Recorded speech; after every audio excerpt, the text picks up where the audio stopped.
And good evening and welcome to another edition of Conversations with Curtis. This for our month of May. I hope you all had a great Jazz Appreciation Month and you did something to truly show that you appreciate the music. My name is Curtis Davenport. I am your host and facilitator of the conversation.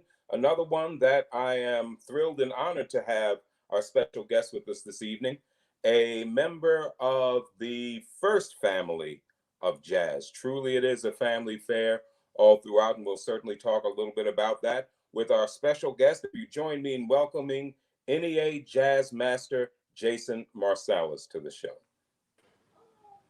Good evening. How you doing? Good evening, sir. Good evening. Pleasure to be here. Well, pleasure to have you. And some of our viewers and listeners may remember you, well, of course, among everything else, but when you were here with us locally, not only as a guest clinician with our young people at our summer jazz camp, but also remember your tribute to Lionel Hampton that you did with us in the jazz room a few years back. Yes. A few years back, but I do remember that. Yes, it was. Okay. It was a well, we're so good few days. I'm sorry. It was a good few days. Yeah. Okay. Yeah. Let's even talk a little bit about, since we've got that experience going, a little bit about that experience. If you have any recollection of what went on there, you said it was a good few days. What were some of the good memories or memorable things about working with our young people here? Well, it's this is a music that isn't popular with young people. So anybody that you can expose to it, that's great. It's also just it's one of the harder times in terms of really playing the music and getting different types of gigs in order to play the music. So whatever you can do to help young people at all, that's great. So that's the first thing. I just remember working with students. There's different things I remember working with students on rhythm, for example, and things that they hadn't necessarily thought of, and just working with different concepts and different aspects of the music. And also just being able to perform and do like a little Lionel Hampton tribute and play, some of those tunes too was also a good thing as well. So yeah, that's why I remember remember that particular week. So it was successful as far as I'm concerned. Okay, very good. And I'm unsuccessful in one thing, sir. I just realized I was so excited to have you on the show that I skipped something that I usually do up front. I'm just going to kind of jump back and do it a little bit now, and that is thank our sponsors. Right. So we want to thank our sponsors for the show. That is the thank you to the Arts and Science Council, the North Carolina Arts Council, the Knight Foundation, and of course, O's Place Magazine. Sorry, sponsors, we appreciate you and we love you. And I wouldn't want to go any further into the show without saying thank you to you. Also to our donors who make this possible. Our donors at our sustainers, our benefactors, our maestros, our arrangers, our composers, and I believe, yes, we do have beyond that, we have our soloists and our aficionados. And yes, and also our jazz arts corporate sponsors.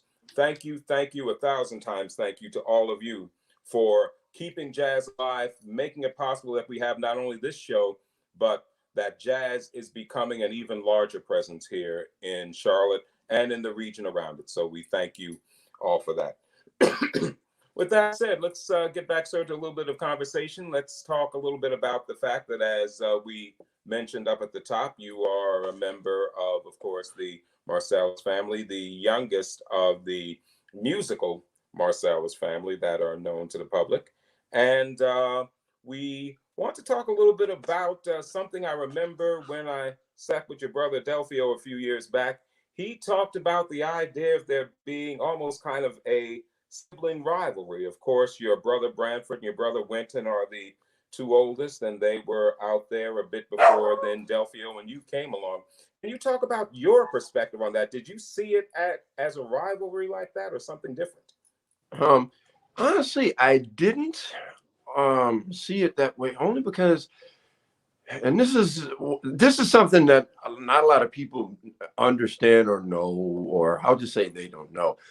By the time I was born so late that by the time I was 6 years old, my first four older brothers were out of the house. And so it was just me and my older brother, and Boya. I mean, I'm the youngest of six, and Boya is he's mentally handicapped, meaning that he's nonverbal, but he has very great understanding. That is for sure. But it was just he and I growing up together, and so I didn't really see Delphia as much. Now, when I got a little older, when we had because there was we were in New Orleans, I think from '89, because I lived in Richmond, Virginia, when my father was teaching at the Virginia Commonwealth University, and so from '89 on, Delphia was back in New Orleans, so I did see him quite a bit in my middle school, high school years. But in terms of a sibling rivalry, I didn't really perceive it as that because of that reason. And, the other ones were just out of the house. Now, I'm sure that things were different when you had Winton and Branford coming along, which that was one pair. It was a very crazy, insane pair. And then you had those Third and Delphio. You had them. They were kind of a pair also. And so I think that there was probably some things amongst like the two of them that was, like some crazy shenanigans they got to. Now, from what I understand, though, when I was a baby, they would try things like playing football, and I'd beat football. And, I think some would try to tackle me and others would have to stop them from tackling me. I'm sure that went on. I don't remember it because they have stories of when I was a baby, but it's things that I don't remember. But there are those kind of stories. But when I was coming up, I didn't really see it as a rivalry per se, because at that point, like Winton and Branford's career was starting. And then when Delphia was starting, with his first album, I actually was playing drums on that album. And I think that for me, I may have had a different perspective because I was into what everybody was doing with their own music and learning from that. And so whether it was Delphia or whether it was my father, or Winton and Branford, I was just learning from things that they were doing. So it wasn't like I had to be better than this, or it wasn't any of that. There was things that I was learning, and sometimes I'd even get a call to play with them. It wasn't a lot, but there would be a call to do that. Okay. So I'm just trying to play. Yeah. So how did that come about that you got the call? I mean, was it just a thing where they would call looking for you, try to get you out to wherever they were, to wherever their gig was, or how did that happen? There was one stretch with Branford when he was doing trio with Bob Hurst on bass and Jeff Tan Watts on drums, and there were some gigs that Jeff Tan Watts couldn't make. I can't remember what for, but I just know Branford called home and he was calling Dad like, "Hey man, I need Jason for some gigs. Is he working this weekend?" Dad said, "Well, he's with me." Oh man.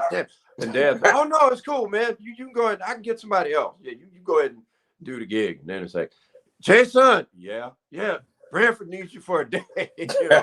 Oh, that's great. All right. And I mean, I knew most of the music they were playing anyway. So that and it was really more of that. Because, I mean, believe me, when I was 8 years old, nobody was calling me for anything, and they should not be. Now, I would sit in with my father from time to time.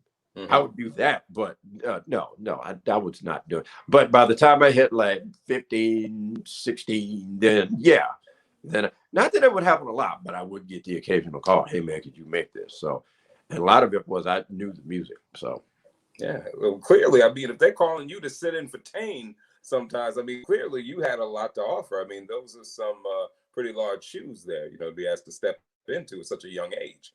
Oh yeah, no, it was. And I mean, his drumming was something that I was really interested in, and it was something I was exploring and so forth. And there would even be times when Branford would come home to New Orleans when that music, I think the album was The Beautiful Ones Are Not Yet Born. And there was this one tune called Citizen Tane that had this crazy form. And the one thing Branford remembers was, he'd visit New Orleans and I would have my sticks in my hand like, "Say, man, can we play Citizen Tane? Can we do that?" So him calling me, I already knew the tune. Okay. Let's talk. Oh, yes. And we see you, I guess, in your debut there as the young man, I believe. Correct me if I'm wrong, but there is, of course, your brother's album, Black Codes from the Underground, one of Winton's finest albums from his earlier years. And correct me if I'm wrong, but are you not the student that is sitting there behind that desk? That is correct. That that period was interesting on a lot of levels. One is that there's different things that I remember from that. One is that I was on a vacation with my mother. You know, God rest her soul. I know she's in heaven yelling at dad about something right now. But anyway, but I was on a vacation with her, and we went to, what was it, Fort Bragg, North Carolina. My older brother, Ellis III, was getting his second lieutenant bars. He was in the Marine Corps. And then we went to Washington, D.C. to visit a friend of hers. And we were catching the Amtrak train. That's the thing. Like, we were actually on the Amtrak train. So, and then we were in New York. And then I saw Wynton. I was like, oh, yeah, what's happening? And so I saw him, and we're hanging out a bit. And so, and at some point, he mentions, when I get up there, he just tells me, hey, man, I want you on the cover of my next record. Oh, okay. All right, that's great. Okay, so here's what we're gonna do. And so when the day of the shoot, if I remember correctly, I think we went to Macy's to get clothes. Okay. I think that morning we went to Macy's and got the suit and so forth, and then we went to the school. And and it's funny because there were a lot of things with the titles that I didn't really understand at the time. Yeah. And so, like that blackboard, you have to, it's a little harder with CD, like the vinyl's a little bigger, but if you pay attention to the blackboard, and I remember him explaining, and I didn't know what this was. I remember him saying, okay, this teacher is going to write down, she's going to write down the 3/5 compromise, which I didn't know anything about the whole politics of the Constitution and the Senate, and, you know, them wanting representation of like their population and 5 slaves equally. Should the slaves have representation? Yes. No, they don't vote.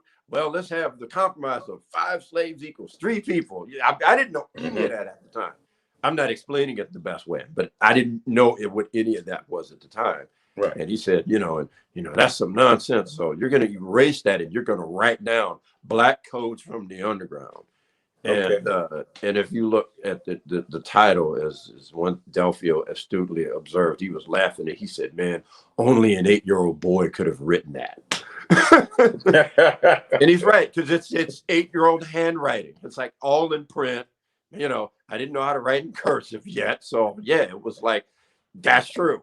And I didn't really know anything about black codes in terms of another one of the laws to limit black people participating in anything to be human. I didn't really know what that was either. And one of the ironies is that, I think this was that same trip.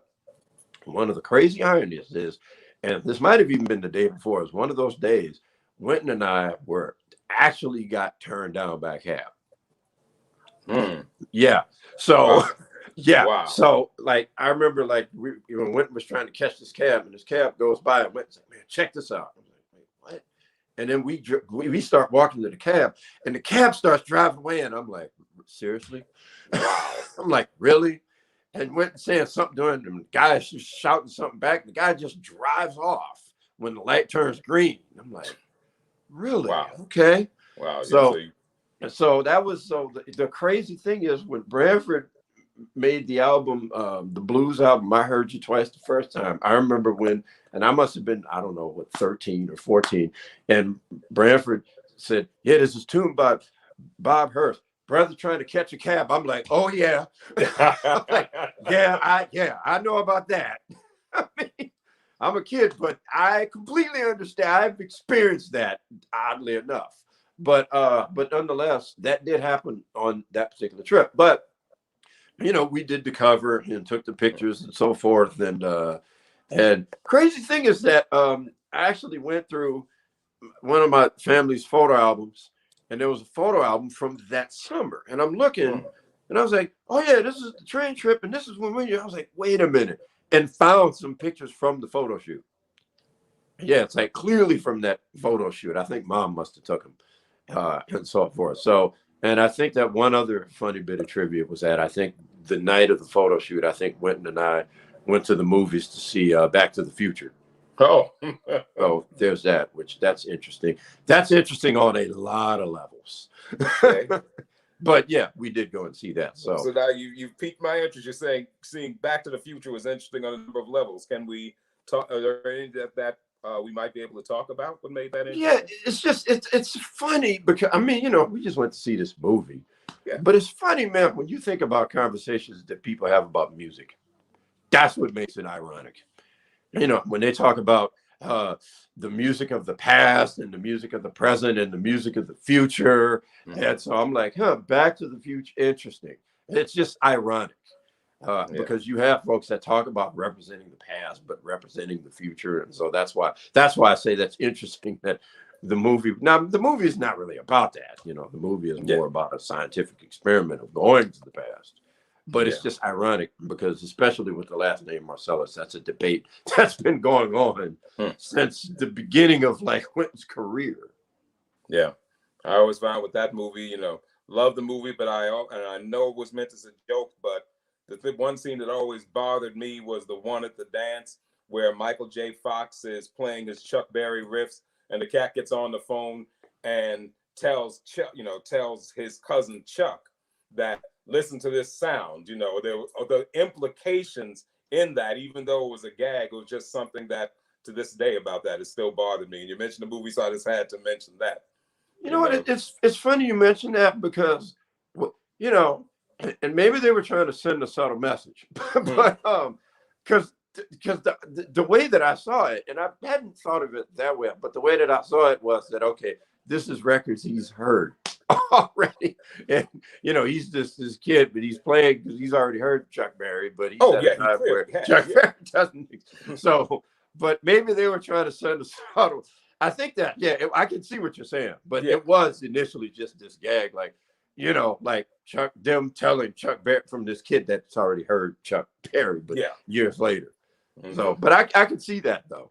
Yeah, there were a number of different levels going on there. Yeah, because that was something that actually would happen on multiple levels. As time went on. Yeah, very true. Let's talk a little bit. We're still on the subject of your family and influences, and now I know your brothers all went out. Your three older brothers played one horn or another. Of course, Wynton trumpet and Branford saxophones, and Delphio on the trumpet. On the trombone. Mm-hmm. What made you decide to gravitate toward the drums? Were you given a choice? Was that something that the sticks were just put into your hands? How did that happen? No, that was a choice. In fact, from what I understand, when Branford and Wynton were kids, my father did not want drums in the house, which is very understandable because that was a very small house and things were very different at that time. Mm-hmm. And Wynton and Branford were crazy. So it's very understandable not to want to have drums in the house.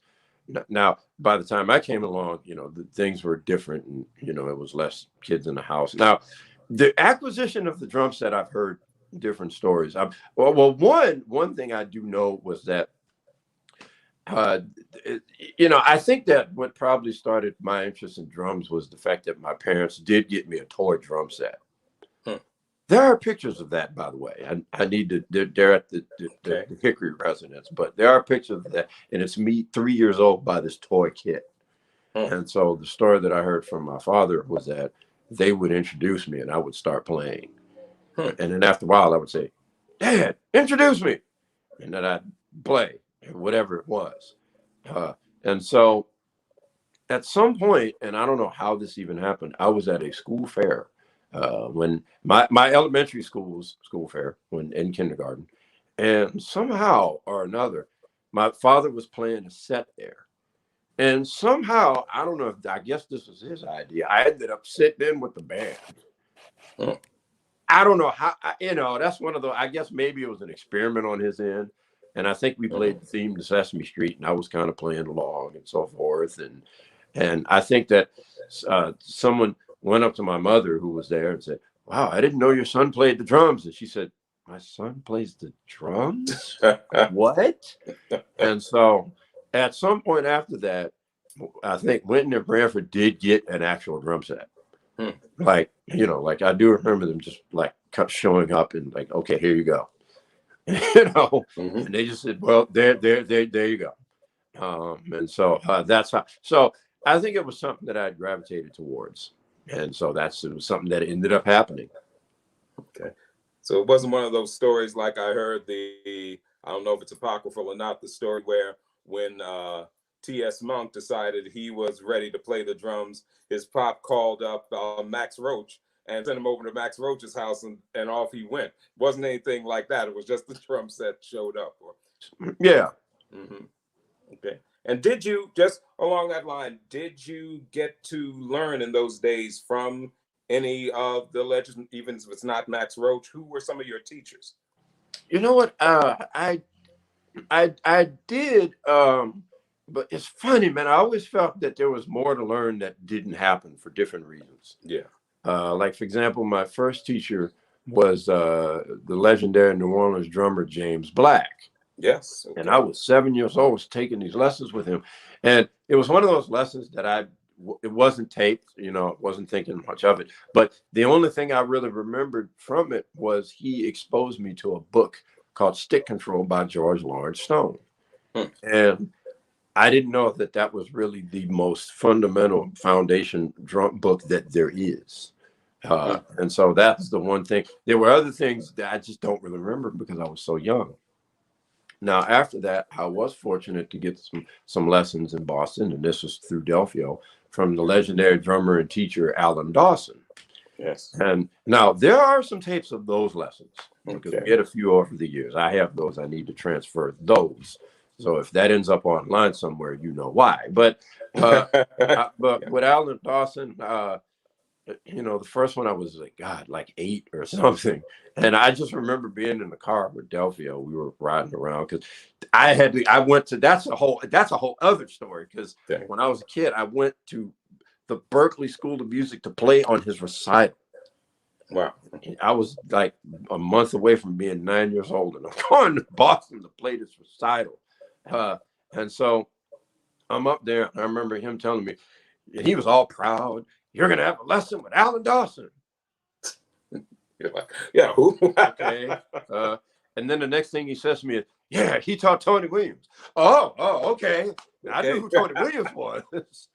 I didn't know Alan Dawson, but Alan Dawson was a guy that as time went on, I got older, I was able to get two more lessons through the years. And Alan Dawson came to New Orleans and gave a workshop at the University of New Orleans. And the workshop was an eye opener for me. There were a lot of things that he was explaining that was making me think of rhythm on other ways.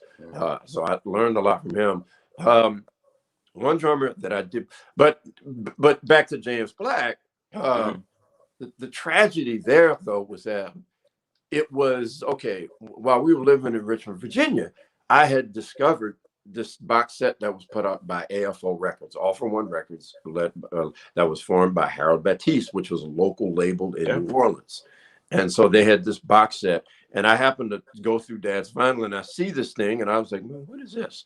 And I look at it, and on the cover is these pictures of like these guys young, and in the middle is this picture of my father at a young age. Wow. And that was shocking because I had never seen it. This is like in the early 1960s. I had never seen a picture of my father from there. I'm like, "Man, what is this?"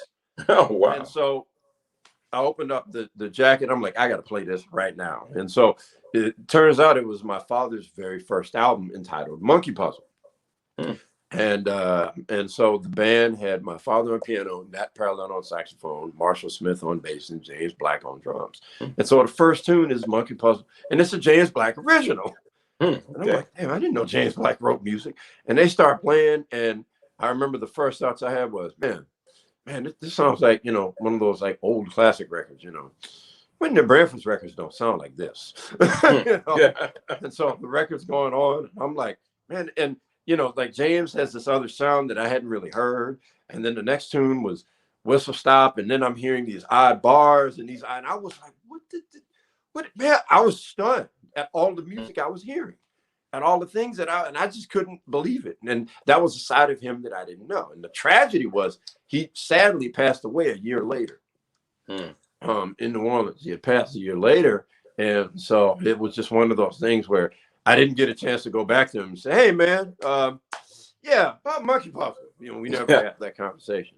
So there were a few of those, a lot of guys. I mean, there were some guys I'd met fortunately, and but some I didn't really get to sort of like go further with, if that makes sense. Yeah. And let's continue on that same line, talking about, of course, you mentioned your father, the great Ellis Marsalis, one of the great educators, great pianists, great legends of New Orleans jazz, who, as everyone is well aware, sadly, we lost about a year ago at this time. And our condolences, of course. But we Hmm. want to talk a little bit about the influence of your father on your music. And if I know that's a broad topic, but can we talk a little bit about how your father influenced you? Yeah.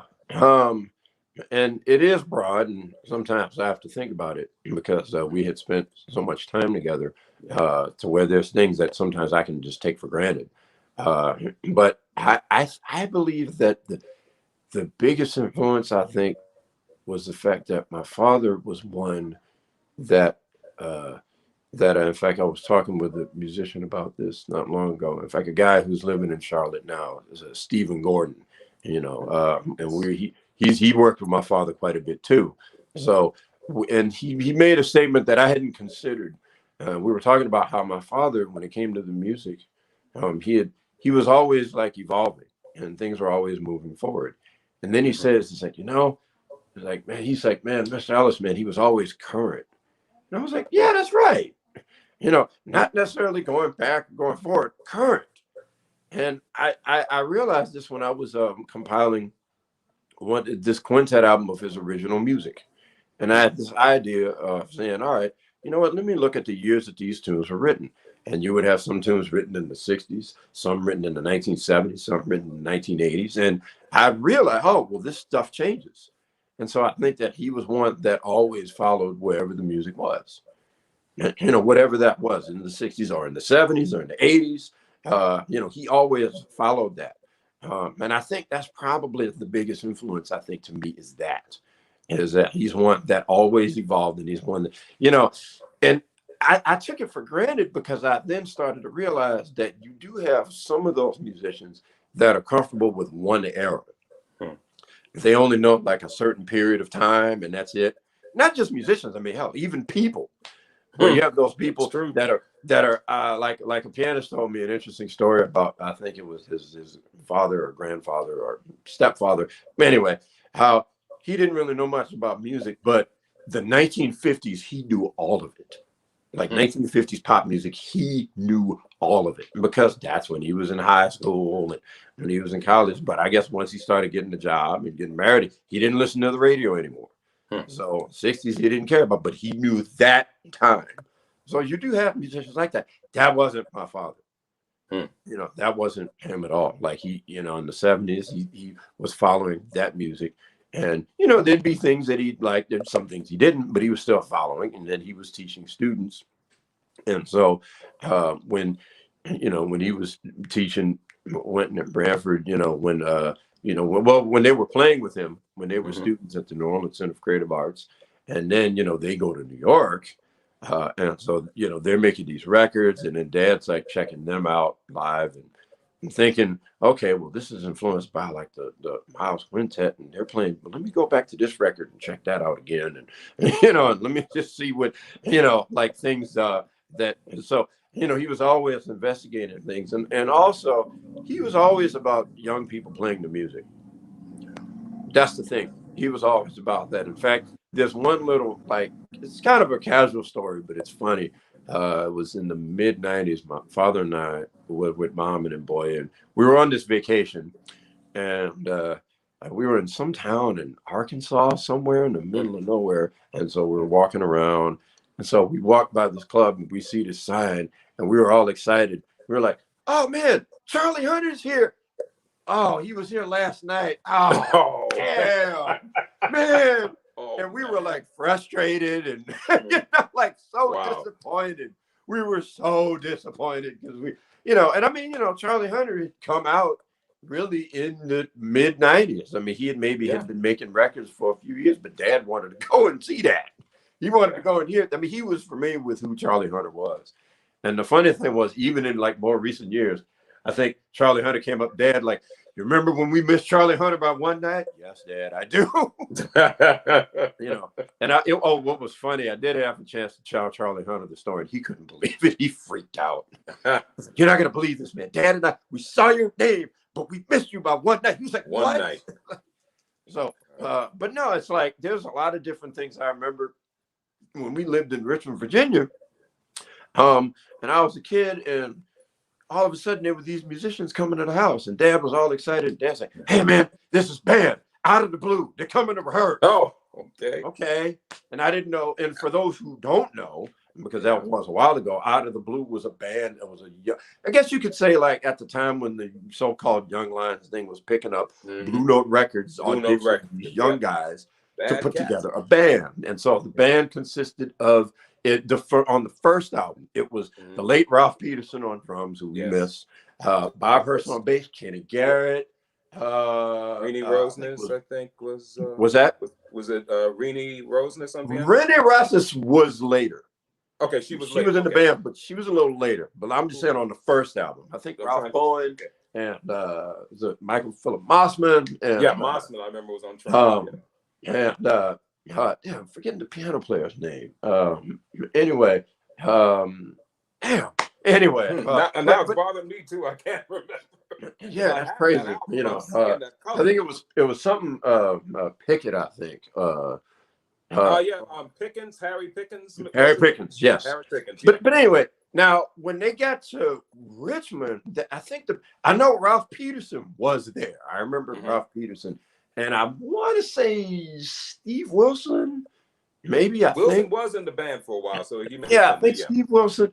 So I think it changed a little bit when they got to the Richmond. I don't know if Renee Roseness was there yet.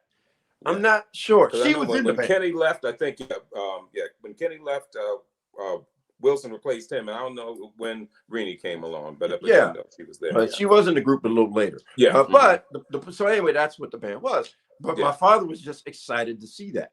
And I think because the music was something that he believed in. Yeah. And when he was coming along, there they are. Yeah. No, that's I think their second album. Yeah, okay. that was their second record. You know, you see Ralph Peterson and Garrett and Hurst. Yeah, all those cats. Yeah.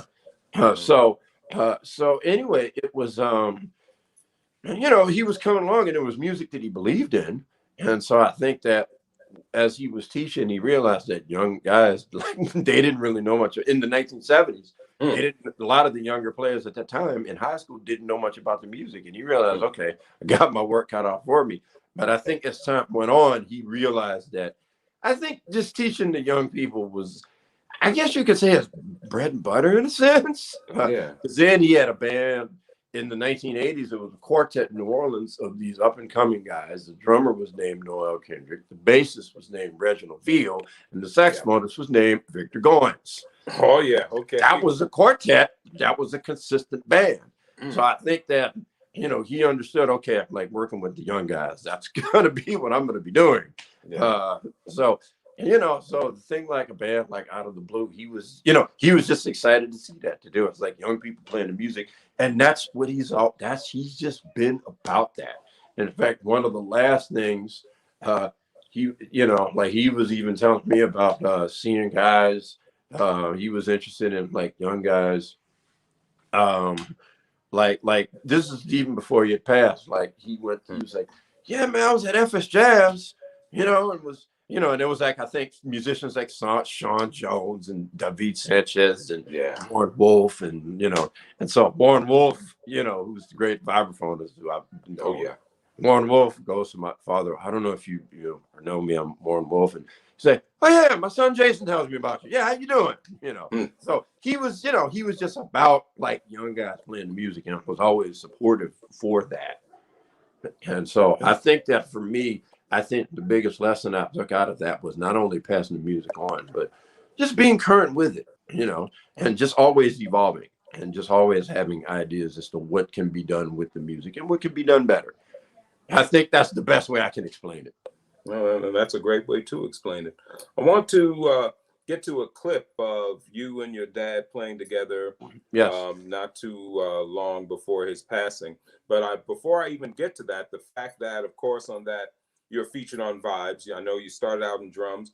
What made you decide to pick up the vibes and start to play those as well? That was my father's idea. Okay. Yeah, but the reason for that, I agreed with it, was my first instrument was actually the violin. Okay. That was actually my first instrument. Drums was second, but it was in maybe the 7th year. I was in a junior youth orchestra, and I looked and saw this percussion section in the back, like timpani and bass drum and snare drum. And I'm thinking, well, why didn't anybody tell me that there was percussion here? Like that sounds interesting. So the following year, I actually stopped playing violin and started pursuing percussion.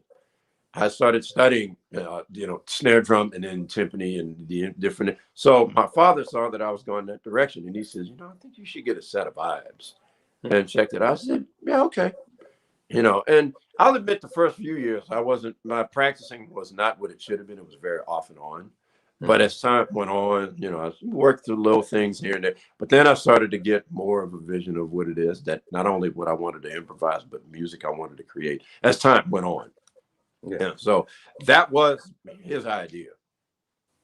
Okay, and well, it was a good idea. I think one of the fine ones you've taken from him, as you recorded a number of very fine albums featuring you, mostly on the vibes over the years, and we'll get back to that, including, as I told you in our pre-work, one of my favorite titles of the last few years, In a World of Mallets. You know about that one, and we'll also get to a little bit of talk about your most recent one on a celebration on Basin Street Records, simply Jason Marsalis Live. But before we get to that, I do want to play, and I believe we have it set, a beautiful clip of you and your dad that I know the recording took place. I believe it might have been one of his final recording sessions. Yeah, it was the final one, yes. Okay. Well, this is a clip we're going to see called Orchid Blue. Before we do that, if you can just set up a little bit about it for us. What was the situation? How did the two of you end up in the studio on this occasion? Well, a gentleman from Nouvelle Records, I think it was Ben Chase, had contacted my father about recording.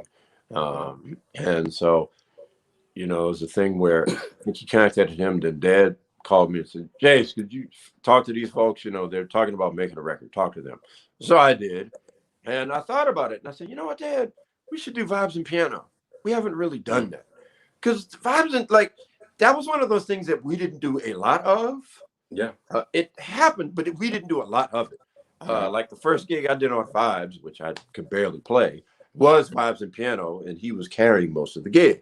But then after a while, we do these Christmas shows, in the neighborhood church, the Vibes and piano, but we do that, and then we might get to, but we didn't do it a lot. That's the thing. Yeah. We play here and there. So finally, I was like, man, we haven't done that. We should do that. Vibes and piano. So that's how this particular session came about. Okay. Well, we're going to see the clip, and we're going to see that clip in its entirety. Orchid Blue, we have Jason Marsalis and his dad, the late, great Ellis Marsalis. Enjoy.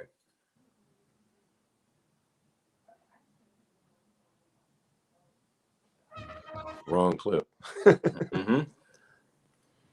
Well,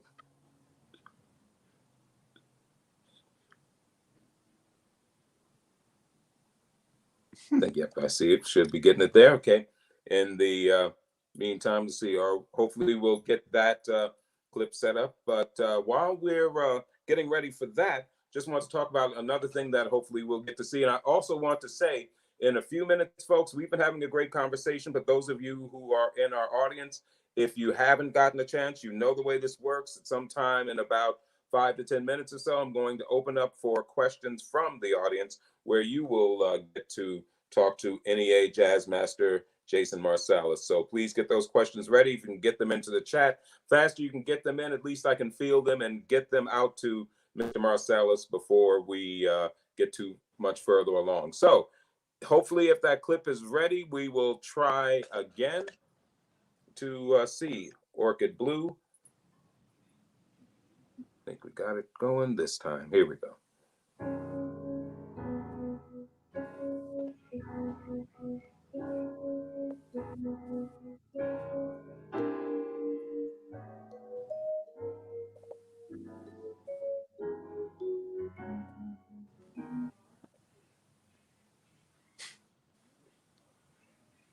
Okay, I think we. You have to expand the window. It's the square at the bottom right. Yep. One. There it is. Yeah, that's the one. 2, 3.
Beautiful. Ellis Marsalis and Jason Marsalis on Orchid Blue. Now, I see that the date itself is available on vinyl only. For our audience, Jason, would you happen to know the name of the date? What's the name of the album they would look for? Oh, yeah, it's actually a 4 vinyl set called the Okay. New Orleans Collection. Okay. And it was with many other, it was like other New Orleans artists. They came to New Orleans and they recorded my father, Irma Thomas, Yeah. was it Little Freddie King and John Cleary. Hmm. Now there was discussion about maybe releasing the albums as separate releases, but Yeah. I don't know if that's been decided or not yet. Okay. And the name of the record label is Nouvelle. Nouvelle, yes. Nouvelle. Our particular, Nevelle. Correct. and our particular album was entitled "For All We Know." For all we know. Okay. Now, a long way from, I think I remember at least the first date that you directly did with your father was at 12's It, I believe, way back. Oh yeah, well that was yeah. the first full album. Yeah, because we actually had recorded some together, you know, a tune here and there, but that was the first full record that we did together. Mm-hmm. Yeah, and then that, but to come from that, and that was a beautiful album, and I'm sure a touching tribute to your dad. Let's talk before we get to the audience. We'll talk a little bit about your recent recording. I know that you have a very fine album that kind of slipped in without a whole lot of notice, which I think is a shame. Got some great reviews and Downbeat and other areas, and I personally happen to be very fond of it, and I play it on my station, Kurt Jazz Radio. The album's just simply called Jason Marsalis Live on Basin Street Records. Can you tell us, we'll play a short clip from that, but can you tell us a little bit about the release and how that came about? Yeah, well, Basin Street Records a few years ago were celebrating their, I think it was their 20th anniversary. Was that? Yeah, it was their 20th anniversary, and so it was a really good night in terms of just the atmosphere was great, and it was just also seeing different New Orleans musicians. In fact, there's a picture I have of like me, Kermit Ruffins, and DeVell Crawford. You know, so they were all there. And those are the cats, in fact, you know, there was you know, it's the New Orleans personality, man. Gotta love yes. I'm more of the straight man compared to those guys. You know, but it was good that Dr. Michael White had played. In fact, his set didn't have drums initially, but I ended up sitting in on a few tunes, and then there was actually even a reunion of the band Los Hombres Calientes for like a few tunes. So it was at a place called the Little Gem Saloon, and there was music upstairs and downstairs. So it was just a good night. It was a really good atmosphere. And so and so they were recording, you know, that night, and they were filming, and so it was something that I knew. And so it was a few years. It was during the start of the pandemic, actually, when Mark Samuels had from the label told me, yeah, you know, we were planning on releasing this, but you know, we're going to do this. We're going to do this right now. And so and the reason why it sort of came up with Little Fanfare is because of that. It was during when the pandemic was just starting that it came out. And it's an easy album to take for granted just because it was a gig that went well, and that was all it was. So it can be easy to just not, I mean, I remember the night, but it can be easy to kind of forget that, oh yeah, this is that album. Yeah, this is what happened, because it's like another one of those live shows. Yeah. And so, but that's how they decided, like, you know, this is, you know, the concert went well, we'd like to put it on. I said, yeah, that's great. So that's how it ended up being released. Okay, well, let's maybe get a couple of minutes, because it was also beautifully shot. Seeing a little bit of the footage, not only is it fine music, but beautifully shot, so I'm sure our audience will enjoy. We can just have a couple of minutes from one of the cuts. Let's remind you again of the name of the album, because if you don't have it, shame on you, and rectify that as soon as possible. It's simply entitled Jason Marsalis Live on Basin Street Records. And if we have a clip, let's take a look at a little bit of that before we go to the audience.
All right. Nice clip. You know, you were deep inside the pocket there, man. Had it going. So Ratio Man strikes again. Yeah. Okay. Yeah. But that was with your working group at the time, correct? No stars on that one, correct? Yeah, right. Yeah. Yeah, I haven't had stars on an album, and I'd probably not. Yeah, I really haven't had stars on any of my albums except for my own family, and that's it. But the guys on that album were actually musicians that I was working with in New Orleans, because there's musicians that I tour with, and then there's some guys that I play with in New Orleans, and so those were musicians that I had worked with for a while. So that's why there was a really strong chemistry, amongst the group. So we had been doing some playing. So Very solid. And don't forget, once again, folks, name of the album, Jason Marsalis Live on Basin Street Records. Just came out quietly last year, but let's make a little noise about it and make sure that you can pick it up. Of course, available where all fine music is sold. And we'll go on with that. Let's go on, see if we have some questions from the audience. I'll just take a look. I've missed them in the chat, if any, because if y'all don't ask them, I'm gonna keep talking. You know, I've got plenty more I can ask this gentleman. Okay. All right. We have from Mr. Al Williams, says, Jason, much like your dad, you chose not to leave New Orleans to broaden your career. Any thoughts on that decision? Okay. yeah, that's a good question. Because yeah, it's interesting. Yeah. Well, one, there was a time where I was considering moving to New York in the late '90s, but then all of a sudden, all this stuff in New Orleans started to really take off and happen. Like Basin Street Records and the band Los Hombres Calientes, and there was other groups that I was working with. There was a lot that I was getting into, and I was like, well, damn, I can't really leave now. Yeah, but I think that now there was a year that I actually did live in New York, and that was after Hurricane Katrina. And it's interesting because like I have kind of mixed fit. There's a part of me that I think would have liked to have stayed, but there was some things that I would have had to work through because I think New York is a place that. Here's the thing about New York now. It's great. I think it is an epicenter. It is a business epicenter, and so it is possible to have certain connections that you can't necessarily get when you're in New Orleans. So I think that and I think that that's something that I could have done. Now, the only thing, though, is, and I've been very outspoken about this, the music changed. Yeah. Okay, let's talk about that. That Okay. was something that I seemed to know, and it didn't seem like anybody else noticed, but I did. And what that means is that New York was always known not only as the epicenter, but that's the place where the real music is, and this is where the standard is set, and this is the and this is where where the careers are made, But then I started to notice the music change, and what that means is that I'll give you the short version. What I started noticing was that the swing element was now becoming not as important. Because there were those that would say, well, the music shouldn't have to be limited to the swing element. There's other places that you can go, and there's other things that you can do. And that sounds like a noble cause at first, until you realize after 5 years, wait, the swing element's gone. Wait a minute. Whoa, hold on. I don't think we were supposed to just make it go away. But but no, really, like if like music that was post 2000 that was coming out of New York, after what started to happen was the element of swing, like the way we were playing on that last tune, that became like a small minority of what was going on in New York. Like it would happen, but it was a small minority. But like a lot of newer records, what you would hear was music that either had straight feel, or if they used swing, it was more esoteric swing. It wasn't about the groove and the feeling of it. It was more about like using it to display the feats of harmony and improvisational communication. And so, I started to realize that like New York isn't the place that people remembered it being. Like with the music, like this is not like, and I think what happened because the business changed.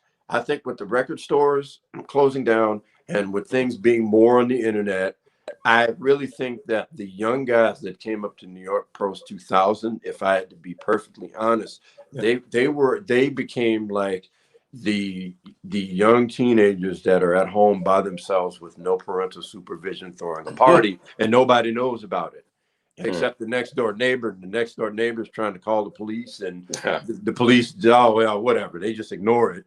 And then the parents show up maybe like after the weekend. What in the world happened? And the neighbor's like, I tried to tell you. I tried. But no, that, like a lot of the music that was coming out was, it really didn't deal with the swing element. It was either dealing with like either straight field or ethereal rock music or elements of popular music, whether it was elements of hip hop or R&B. And so then all of a sudden the swing element isn't prevalent at all. So I'm thinking, do I want to be here and this is happening? Because and that, I think that I even asked the question once to people on Facebook. I asked them, like, if I would move to New York, would my swing element become compromised? And a lot of people said, oh, no, that wouldn't happen. And I responded and I said, I think the answer is yes. And here's what I meant by compromise is, like, when you're dealing with something like swing, it's one of those elements that grow. Yeah. I mean, I've experienced it even playing like traditional jazz, which I didn't have a lot of experience playing at first. But after a year, it's like stronger and I'm more familiar with it. And then after 2 years, it's like, oh, okay. After 5 years, oh, okay. And swing is the same way. I mean, it's sort of like when you take someone like an Elvin Jones, and you hear him in the 1960s, and then you hear him in the 1990s, which I was very lucky to have heard him in the 1990s. And I'm thinking to myself, I'm not going to be able to do this right now. But the thing is, that's somebody who had been swinging for 30 years. Longer than that, actually. I'm saying 30 years between them. So what you're hearing is somebody that's been doing that, and his swing has just grown and grown and grown, and his drum sound grew and grew, and it was just this like sound of God. That was like, does anybody hear this? This is unreal. This is the most amazing sound I've ever heard in my life. But what I'm saying is that you get in New York post 2000, you get those guys that don't have gigs that swing. They don't do that. It's all straight field or esoteric, and then those are the gigs you're doing. And what started to happen was I started to become very vocal and very outspoken and very opinionated about it. And I was like very adamant, because I think what I started to see was that I don't know, guys were just getting away with a lot of things. Musicians started to get away with a lot of things. So, for example, if you didn't swing, oh, well, that's not really relevant. But do y'all play ballads? Well, that's the old way.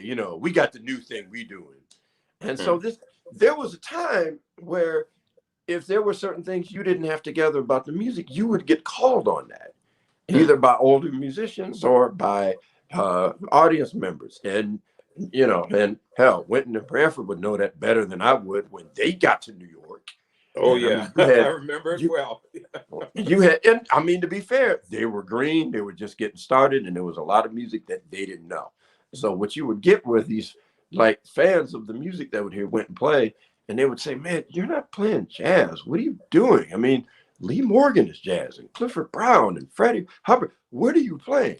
Valid questions. Now, the answer, I mean, that's a whole other thing. I mean, because, he had spent a lot of time with classical music, and a lot of the music being played was funk music. And so he was kind of coming out of that as well. So, in terms of hearing Ellington's music and Basie's music and, he wasn't hearing a lot of that. So those fans didn't know that, but that was the answer to that question. Okay, today, those fans are gone. Okay.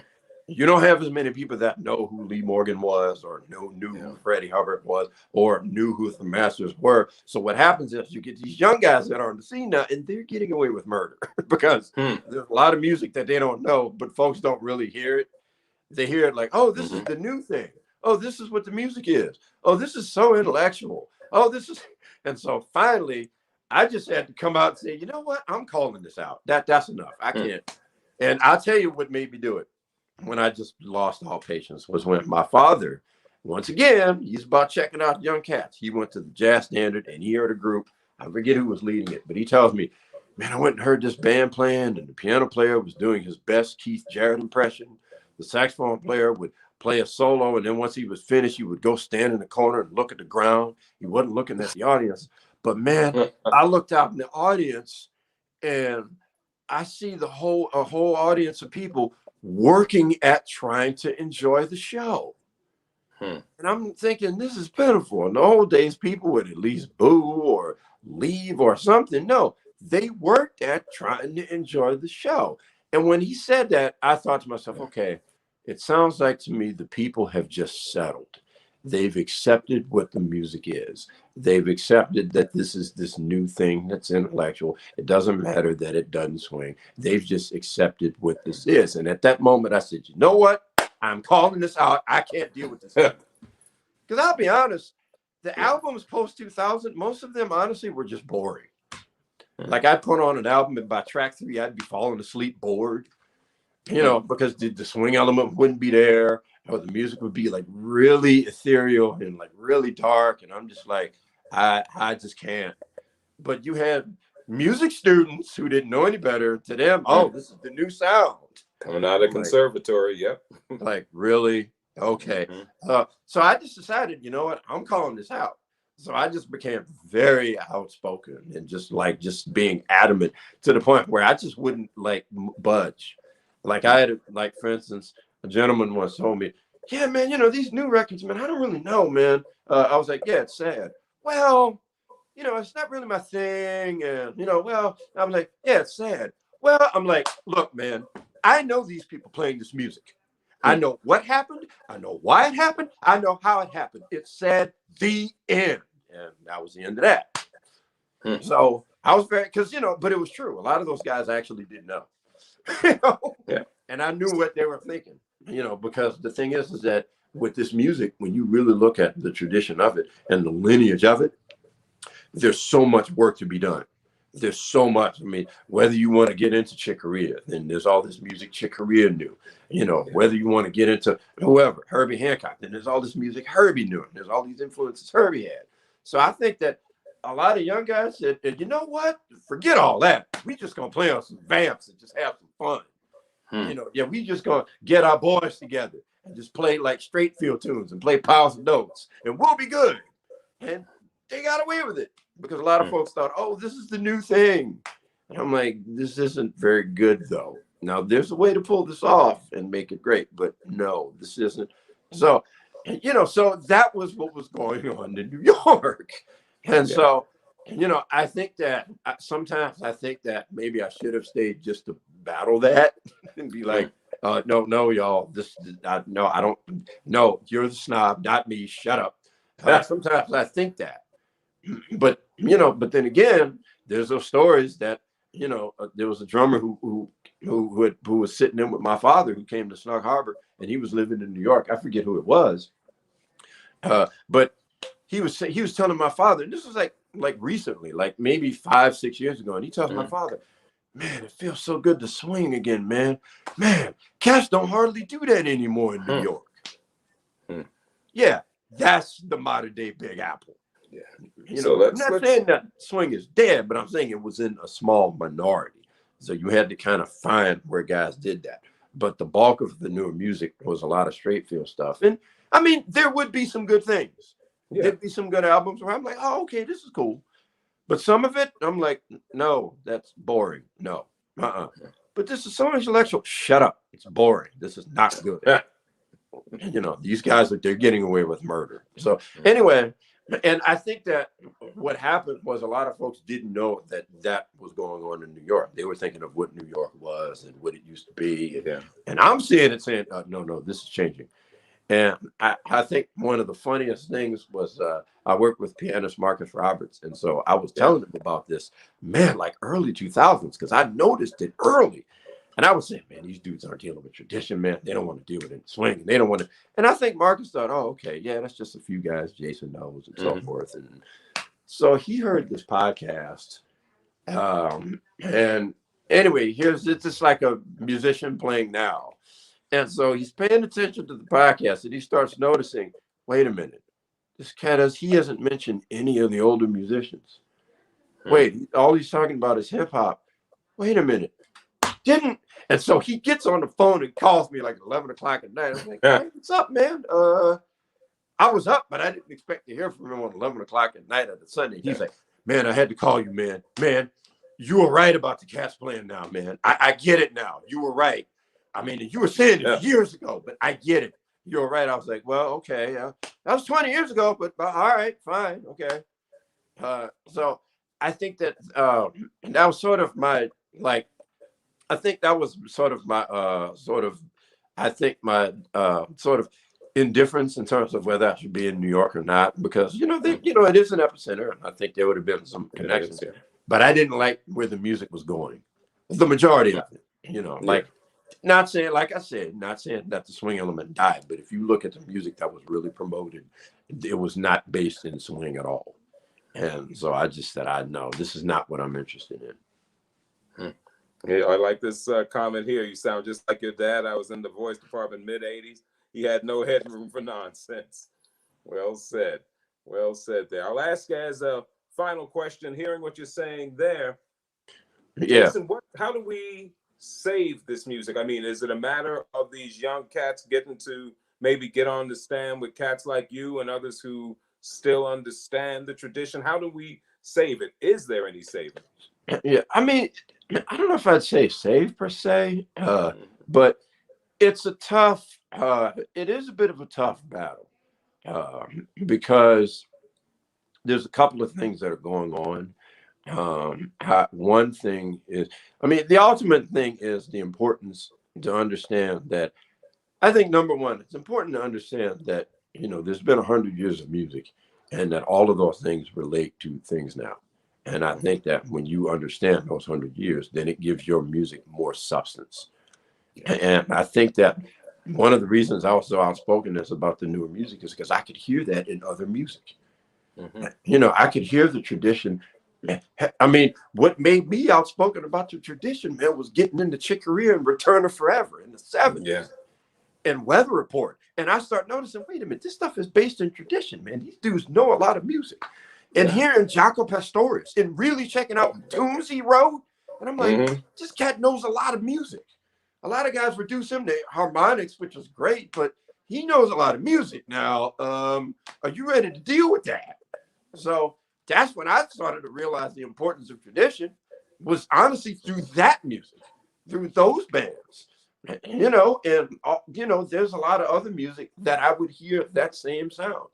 Even in a band like the Art Ensemble of Chicago, there's a lot of tradition that's there. There's a lot of understanding of it in that music, and I mean, there'd be some things that they would do that I would like, some I did not, but still that tradition was there.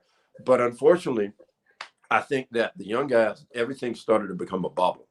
And I think that, and this is where it gets tough, because what started to happen was, I think you had young guys that started to realize, well, you know what? I don't really need to study all of this. I can just do this thing and get paid and get over, and I'm good. And I know those people. Well, I know who they are, and I know that it happened. Believe me, I can get into stories. Their names out of it, but but I'm saying I can get into stories about doing a workshop with Marcus Roberts and them not showing up. I can get into that.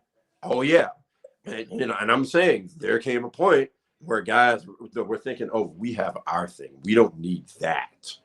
Yeah, we don't need. And so that's what I mean. It's a tough battle because I think that mindset is a real mindset. Now, they're not going to say it out loud, but, they think that. Like, oh, I don't need to do that. I can do this thing over here and get over and get paid, and I'm good. And so I think that that's the tough battle. I think that's sort of a battle that's, I think, being fought right now. Like this, these debates that folks have in politics about like capitalism and socialism, and usually folks don't even know what socialism really means.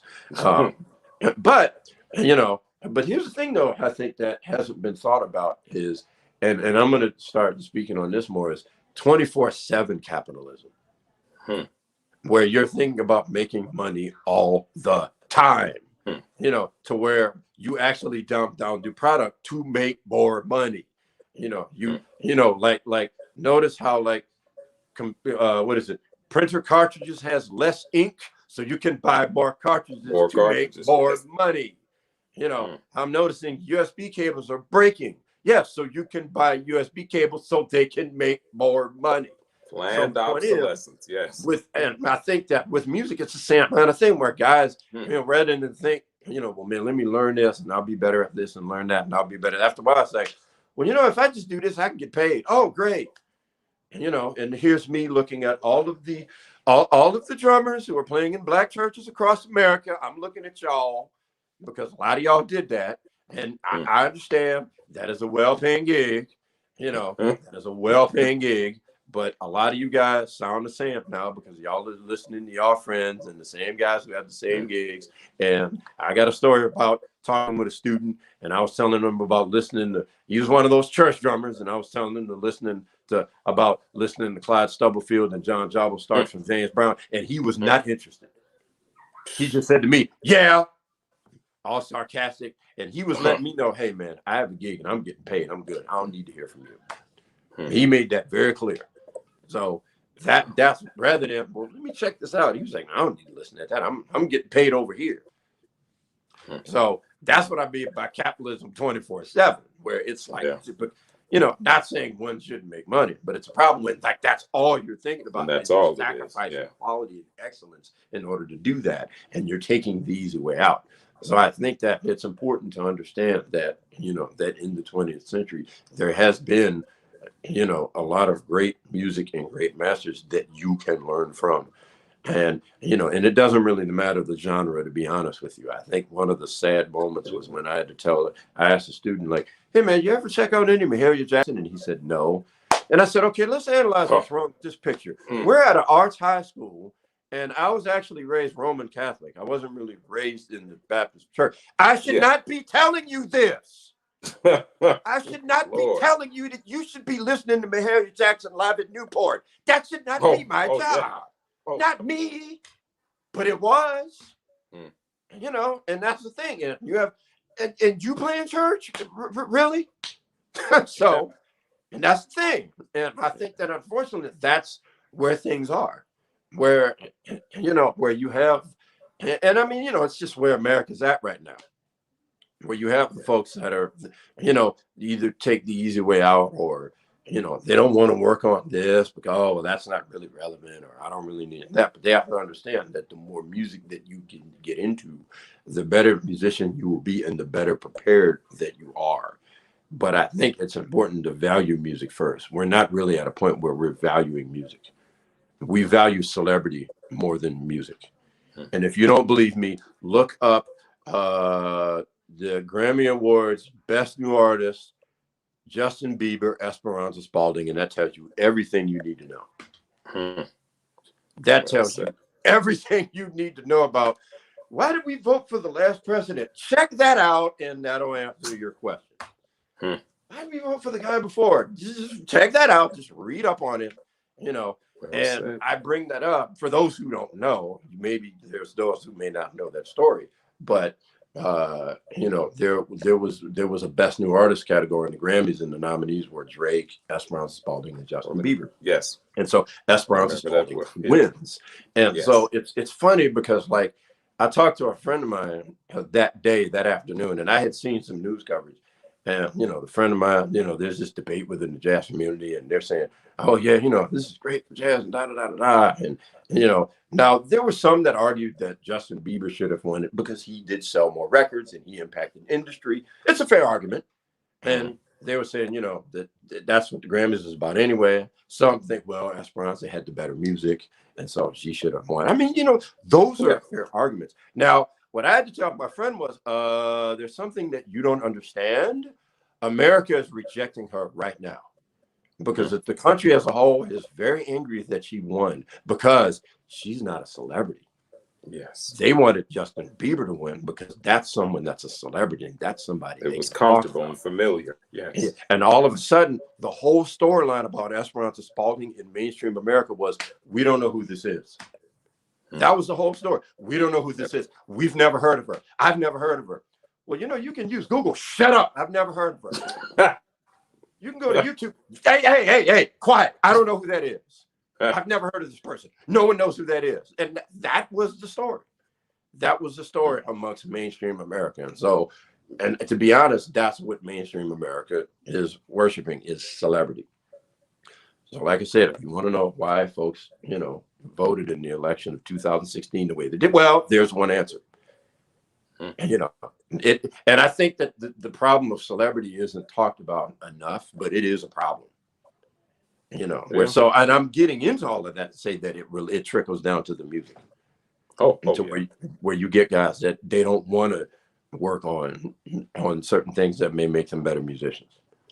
And then you get younger guys that feel that, well, we got our thing, man, and we don't need that thing over there. I mean, I don't want to hear about no tradition, man. I don't want to hear that. No, we got the world's changing, man. We got our thing. So I think that, and that can be a tough battle, but I think that it can be a tough thing when you have young guys that sort of see it as, oh, we have our thing and our music, and we don't need anything that's happened before 2000.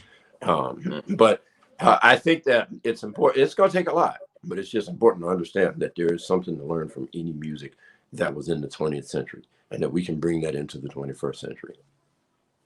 Very well said. Jason Marsalis, sir, it has been a pleasure. Thank you very much. Thank you for sitting down and speaking with us, for educating us, and for sharing with us some of the history of jazz. I want to say, as we draw to a close, we thank you all for those of you who are here with us tonight, for your support of jazz and making sure this music continues to survive and thrive. Don't forget, go to our website, thejazzarts.org. You can find out our schedule, because we are back, baby. We've got a great show coming up on this Friday, a live show. You can find out about getting tickets for that. We've also got some of our traditional series that we've been having since the pandemic for the past year that's continuing to come up. But once again, thejazzarts.org is where you find out all about that. Once again, Jason Marsalis' latest album, Get Thee to Thy Site, to Thy Record Store, if any of those exist, and get you a copy. Jason Marsalis live on Basin Street Records. And of course, you can hear me always at my home for jazz, and that is my station, Kurt Jazz Radio, live today and forever on Live 365. I'm playing Jason Marsalis. I'm playing everything throughout the history of this music that we love. Thank you all once again for joining us. Thanks again to Jason Marsalis and to the whole family. We will see you next time. On behalf of all of us at JazzArts Charlotte, I'm Curtis Davenport saying thanks again.